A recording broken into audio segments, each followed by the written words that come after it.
Hey everyone, this is Elaine with Lark and Lane Creations. Today I want to show you, it's wood, it's kind of like balsa wood a little bit, but do you know what this is? This is a sample of wooden blinds. Yep, that's it, wooden blinds.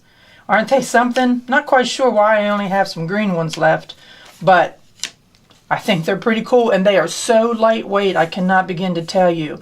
So they would make an easy project and wouldn't be all bulky. And this is what I did with them. Now my samples are a little smaller that I worked with before. I've given a lot of these away. That's probably why I ended up with maybe only green left. But here's what I have done. I have taken, again, you know how I like to make signs. I have taken clay and baked clay. And these did come with a hole in them already, just one. So again, I did take the crocodile punch this time and punched the smallest hole so it evened it out. And again, took leftover wire and beads that I had.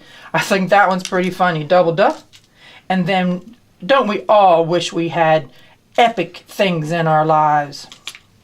And then, what about that favorite cutie pie you have? And then, this one happens a lot. No way. This one actually kind of got a little overcooked in the oven, but I thought it was pretty cute, so I left it that way. And then here we go. What?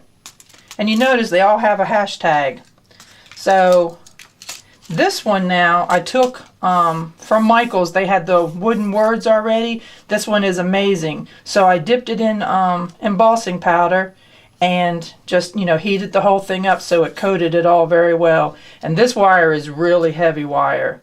So that's what I did with the wooden blinds, and again, I think they're pretty cool. I will do this again because, as I said, these are easy to mail, they're lightweight, they travel well, they're a good gift, and I have a lot of fun with them. So hope you all have a good day. Bye.